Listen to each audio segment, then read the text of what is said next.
प्रश्नाकडे ध्यान द्या विद्यार्थी मित्रांनो. काय म्हणते, समतोल अंदाजपत्रक म्हणजे काय? ध्यानात ठेवा, अंदाजपत्रकामध्ये दोन बाजू असतात, उत्पन्न आणि खर्च.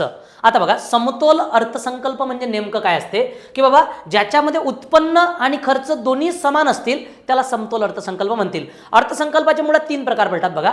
पहिला प्रकार जो आहे अर्थसंकल्पाचा तो असतो साधारणतः शिल्लकीचा अर्थसंकल्प. शिल्लकीचा अर्थसंकल्प, शिल्लकीचा लिहित आहे मी हा. बघा, उत्पन्न काय आहे बाबा, उत्पन्न जास्त आहे, उत्पन्न जास्त, ओके, आणि खर्च कमी, खर्च कमी असं जर असेल तर याला शिल्लकीचा अर्थसंकल्प म्हणतात. बरं, वाक्य वाचा. सार्वजनिक महसूल सार्वजनिक खर्चापेक्षा कमी असणे. महसूल म्हणजे उत्पन्न, उत्पन्न कमी आहे आणि खर्चापेक्षा कमी असणे, याचा अर्थ काय झाला? याचा अर्थ दुसरा अर्थसंकल्प झाला तुटीचा.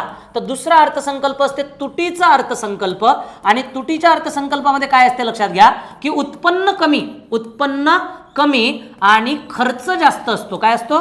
खर्च जास्त असतो. उत्पन्न कमी आणि खर्च जास्त. आता बघा, म्हणजे याचा अर्थ सार्वजनिक महसूल सार्वजनिक खर्चापेक्षा कमी असेल तर हा झाला तुटीचा अर्थसंकल्प. तुटीचा म्हणजे हा समतोल नाही आहे.